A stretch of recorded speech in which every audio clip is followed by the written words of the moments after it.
Baik, mana kita nak sambung lagi dengan tajuk yang mana kita buka kitab kita Tuhfatur Raghibin untuk kita sama-sama bincangkan dengan tajuk pembahagian bid'ah.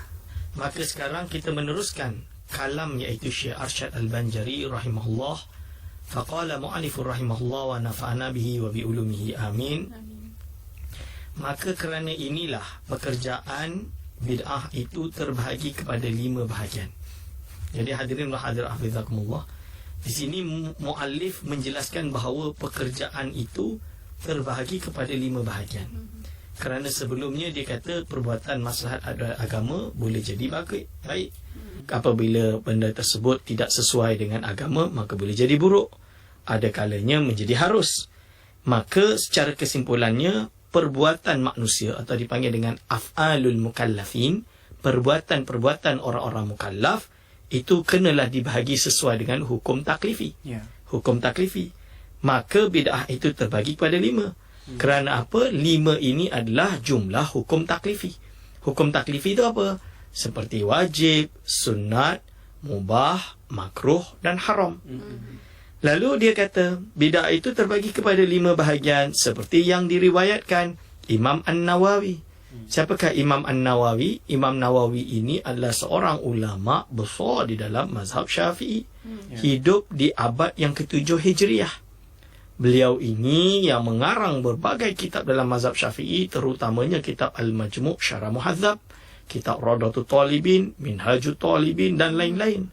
Bahkan beliau dianggap sebagai mujtahid fatwa di dalam mazhab Asy-Syafi'i rahimahullah. Maka Imam An-Nawawi jelaslah seorang ulama yang menjadi sandaran ataupun pegangan mazhab Syafi'i. Dia meriwayatkan daripada Syekh Izzuddin bin Abdissalam. Siapakah Syekh Izzuddin bin Abdissalam? Beliau digelar sebagai Sultanul Ulama. Kerana apa Sultanul Ulama? Kerana beliau tidak gentar untuk memperjuangkan hukum hakam walaupun berhadapan dengan umara-umara yang ketika itu menzalimi beliau. Ataupun memaksa yang lain, menzalimi yang lain, tapi beliau tegar menegakkan hukum dengan hakikatnya. So itu adalah Sultanul Ulama Izzuddin bin Abdissalam.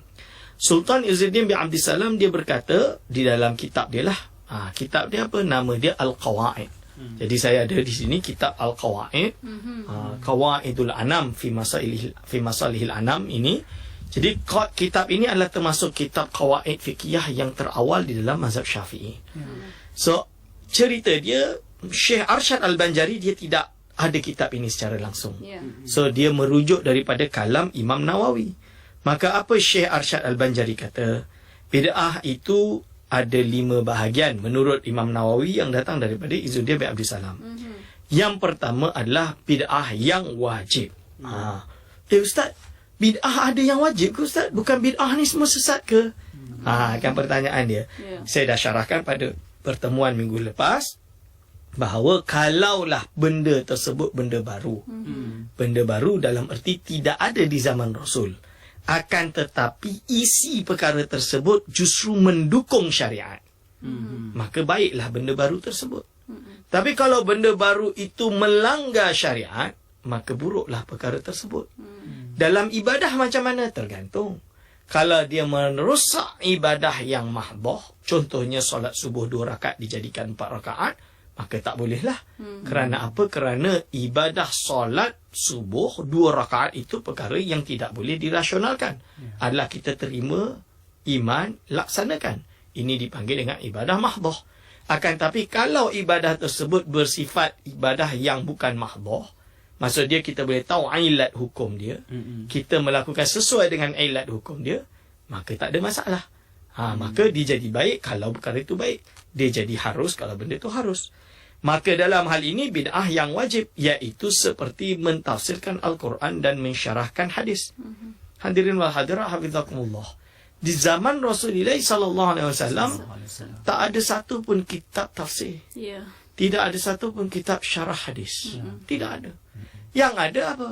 Apa yang keluar daripada kalam Rasulullah SAW, sama ada dia Al-Quran, berarti dia jadi Al-Quran. Kalau daripada selain Al-Quran, maka dia jadi sunnah. Sunnah yang kita panggil atau hadis. Maka dalam hal ini, perkara tersebut tidak ada yang mentafsirkan.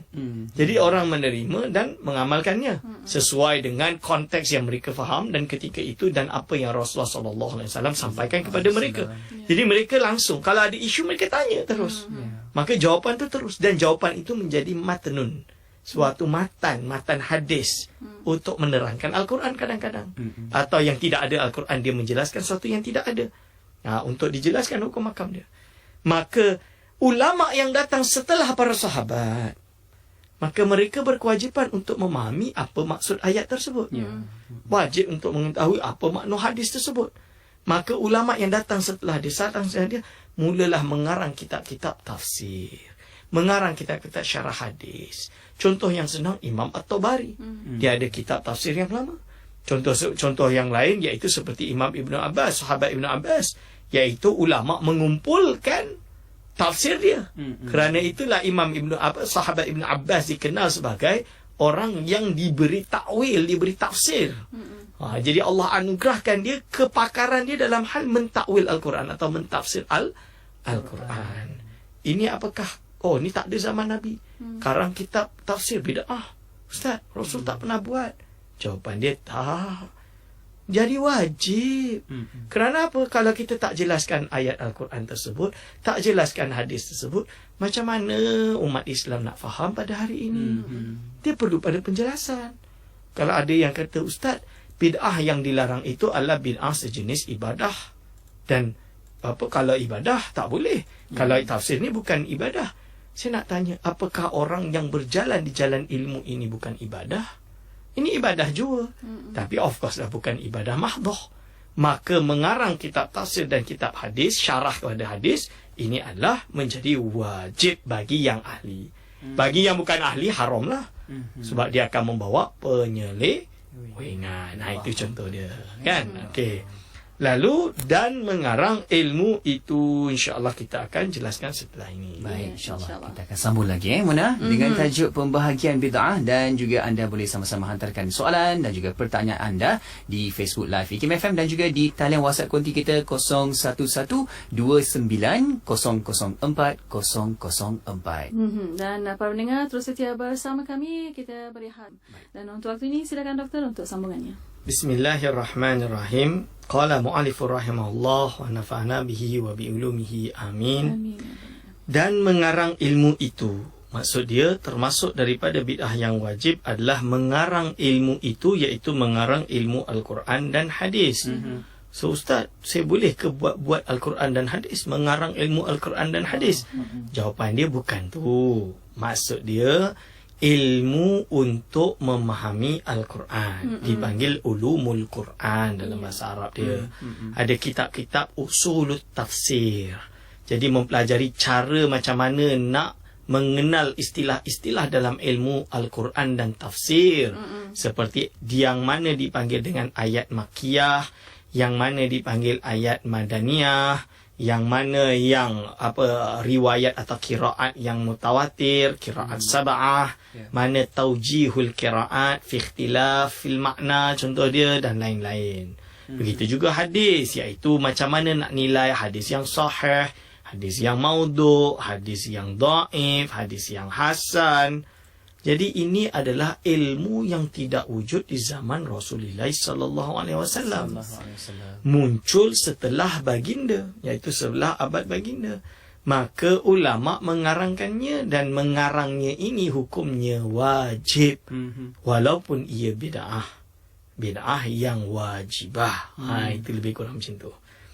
Lalu dia sebut menghuraikan bahasa Arab, iaitu seperti ilmu lughah, saraf, nahwu, ilmu ma'ani, bayan, arud. Jadi ini ilmu yang tidak ada di zaman Rasul, kerana ilmu nahwu saraf hanya lahir setelah Nabi Muhammad SAW. Kita terkenal bahawa kisah para sahabat ketika bertanya tentang bagaimanakah indahnya bintang.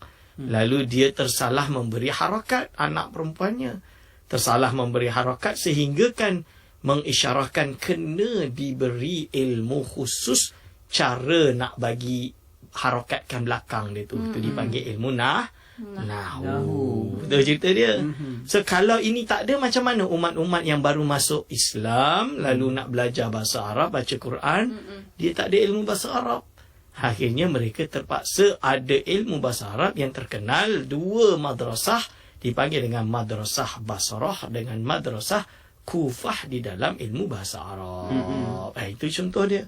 Benda ni adalah bid'ah, tapi yang wajibah. Wajib. Bayan, ma'ani, arud, samalah. Ilmu faraid. Ilmu faraid ni dah ada di dalam Al-Quran. Surah An-Nisa misalnya dia. Dia dah jelas berapa bahagian ashabil furud. Kan? Ashabil furud ni orang-orang yang mesti mendapatkan. Tak kisah berapalah. Ada hitungan dia. Dia dapat berapa? 1/4 ke? 1/8 ke? Dia dah ada bahagian dia. Pecahannya. Cuma dia adalah bila dia dapat sekian, bila dia dapat sekian. Ini dah disebut dalam Al-Quran. Siapa pula yang mesti dapat tapi hanya mendapat sisa? Dipanggil dengan apa? Asabah.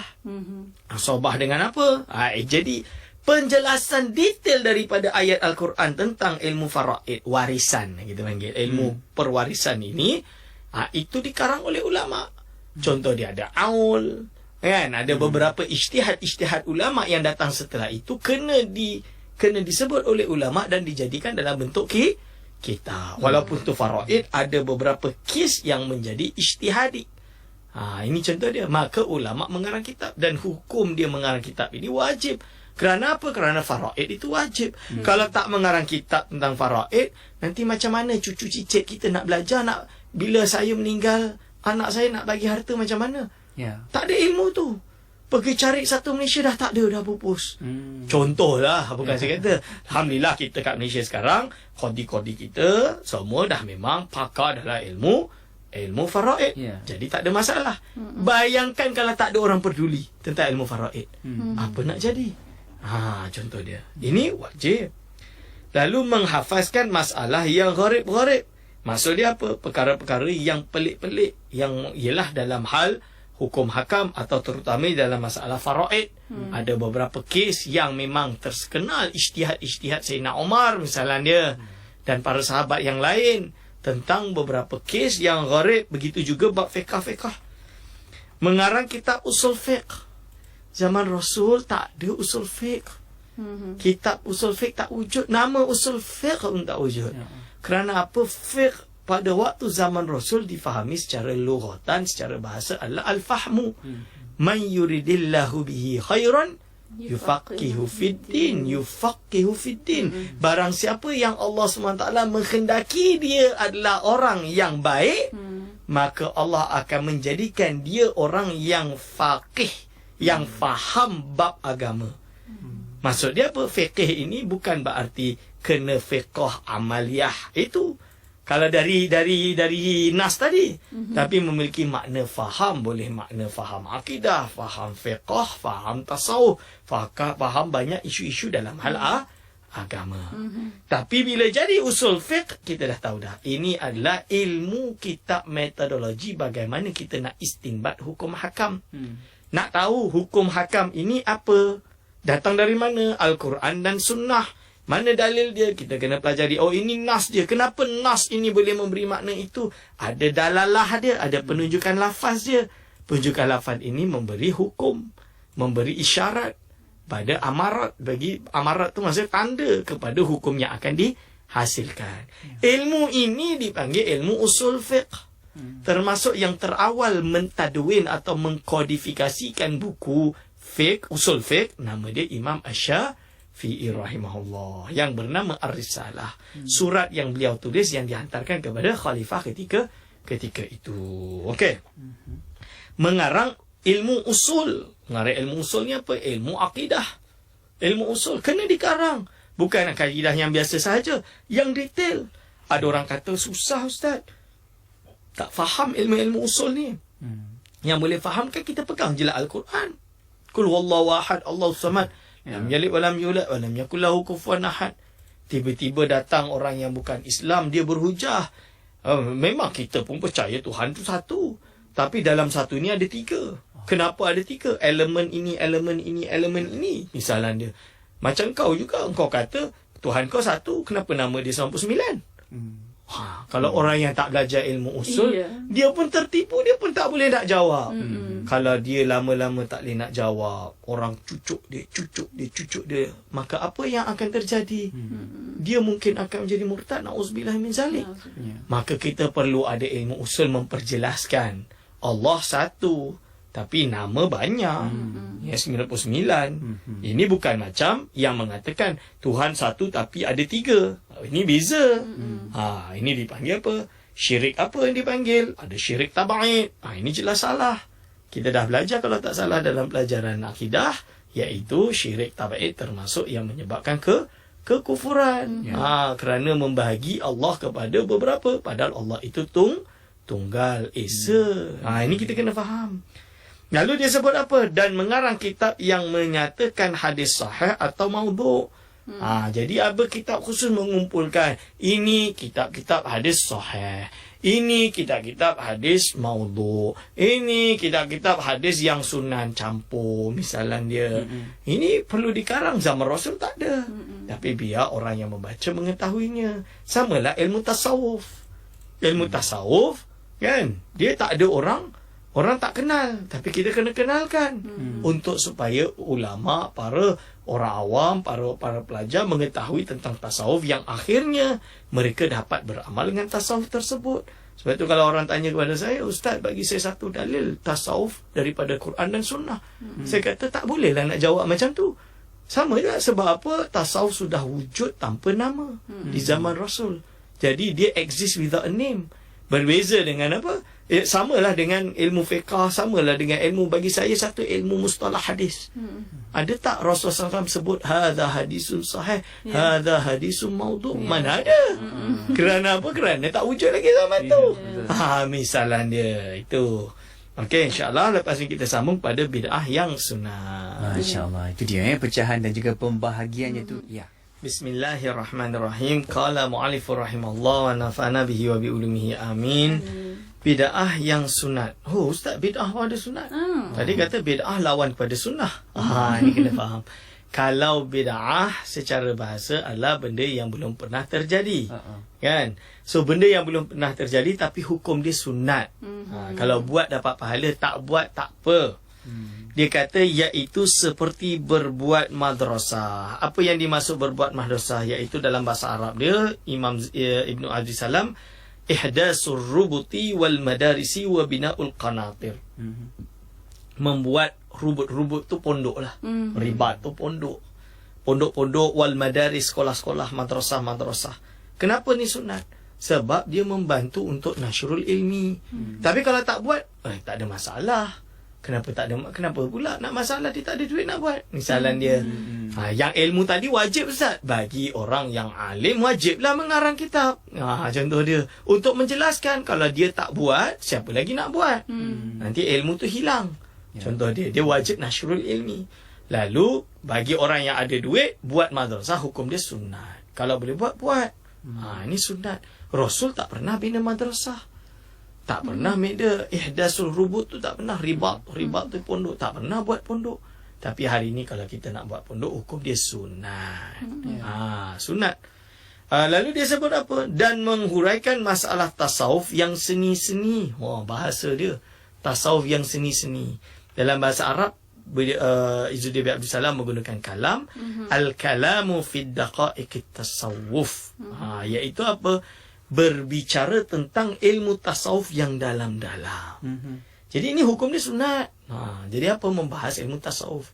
Tasawuf ini bahagian daripada Islam dan bahagian terpenting di dalam elemen dalam syariat Islam, iaitu 3 elemen penting: rukun Islam, rukun iman dan ihsan. Membahas daqa'iqit tasawuf, maksud dia apa? Contoh dia bukan hanya mempelajari tentang akhlak yang baik dan yang buruk, tapi sudah mempelajari tentang bagaimana kita boleh rasa syauq, rindu kita kepada Allah Subhanahu wa Ta'ala. Ini daqa'iqut tasawuf. Bagaimana kita boleh menemukan Allah Subhanahu wa Ta'ala dalam setiap ibadah kita. Maksud dia menemukan dia macam mana? Bila hudur. Bahasa Arab dia hudur. Sebab itu orang terjemah bahasa Inggeris hudur tu kadang dengan need. Sebab nak terjemah susah. So dia guna Yelah, menemukan mid hudur. Maksud dia bagaimana dia setiap solat dia menghadirkan Allah di dalam hati dia. Ini kita kena faham. So ini adalah daqaiqut tasawuf. Hukum dia sunat. Tak wajib tak.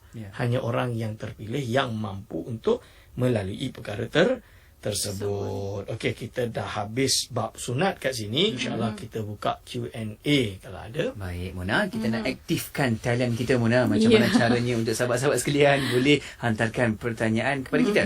Boleh hantarkan melalui WhatsApp konti 01129004 004 dan para pendengar boleh tinggalkan di FB Live IKIM FM. Ya. Dan ada soalan di sini, doktor kita bertanya, apakah hukum pada orang yang suka membedakan orang? Doktor.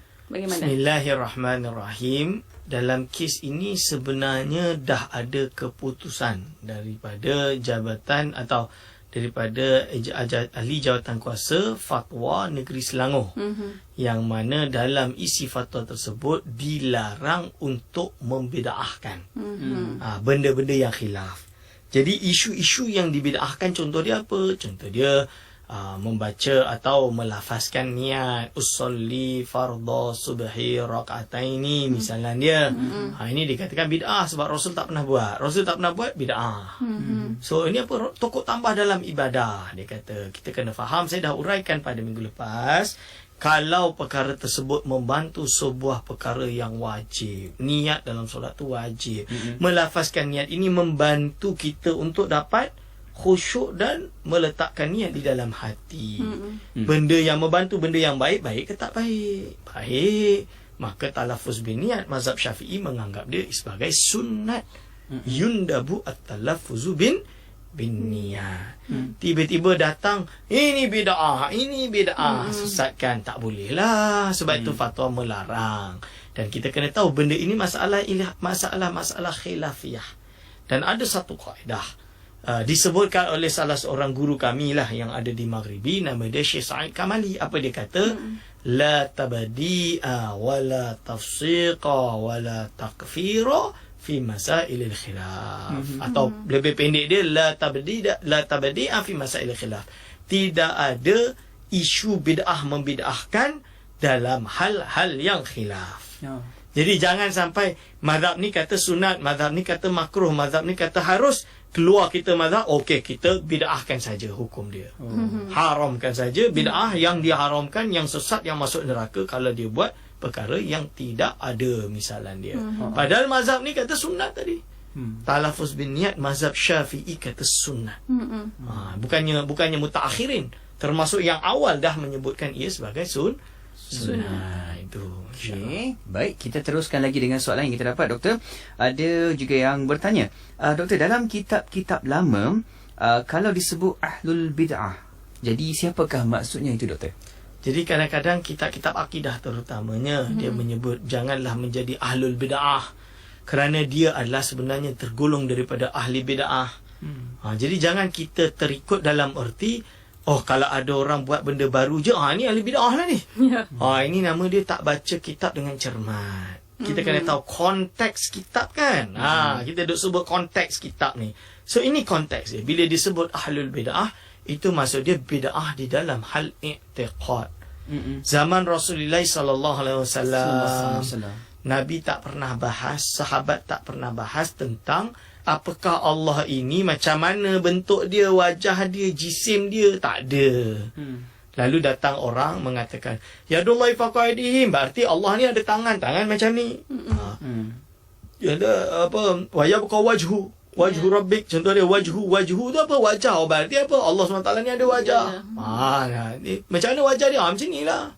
Misalan dia, ini digolongkan sebagai ahlul bid'ah mujassimah. Jadi golongan mujassimah dipanggil sebagai ahlul bid'ah. Kafir ke tak kafir? Itu seperti yang saya dah ulas berkali-kali. Kalau dia bukan tajsim yang soreh, maka tidak boleh mengkafirkannya, kecuali dia dah tajsim soreh. Contoh lagi seperti apa? Iaitu golongan Qadariyah, golongan Jabariyah, golongan Mu'tazilah. Rasul tak pernah ajar kata Quran ni makhluk. Lepas tu dia paksa orang kena sebut Quran ni makhluk.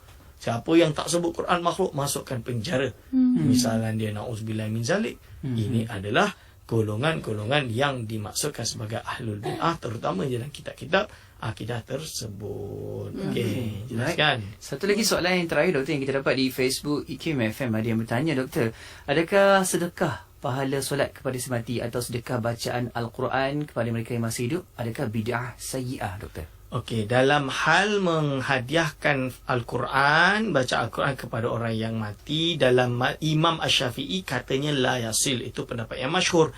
Akan tapi ditarjih ulama-ulama mazhab Syafi'i dan juga mazhab lain menerima bahawa sampainya baca Al-Quran kepada orang yang mati itu sampai. Apakah betul-betul tahakkuk sampai atau tidak, hanya Allah SWT yang tahu. Jadi kalau saya nak baca ila hadrati nabiyina Mustafa sallallahu alaihi wasallam wa ila walidina wa ila masyayikhina, contoh dia misalnya dia kepada mak bapak, kepada guru-guru kami, Al-Fatihah. Boleh ke tak boleh? Boleh. Sedekahkan. Sampai betul-betul sampai ke tak, itu hak Allah SWT lah, kita serah kepada Allah. Ini yang ulama-ulama tarjih dalam masalah ini. Sedangkan solat, ulama berbeza pendapat dalam hal ini. Majoriti mengatakan solat tidak boleh diqada oleh orang lain. Kalau orang tersebut tak mampu, kan dia ada cara dengan dia kena qada dengan solat li hurmatil waqti, dan lain-lain ketika dia masih hidup. Itu insya-Allah. Ya, insya-Allah. Alhamdulillah. Terima kasih banyak doktor atas pencerahan, dan tinggal sedikit masa lagi untuk waktu ini untuk kesimpulan dan kata-kata terakhir, silakan. Okey, kesimpulan daripada pengajian hari ini bahawa bid'ah itu terbagi kepada 5 bahagian. Ada yang wajib, ada yang sunat, dan 3 lagi insya-Allah kita akan syarah pada minggu hadapan. Aku lu qauli hadza, astaghfirullah li wa lakum. Wassalamualaikum warahmatullahi wabarakatuh. Alhamdulillah. Waalaikumsalam warahmatullahi wabarakatuh. Alhamdulillah. Terima kasih banyak-banyak doktor, dan juga para pendengar, terima kasih juga kepada anda, dan terus setia bersama kami di Destinasi IKIM, Inspirasi Inforia Islami.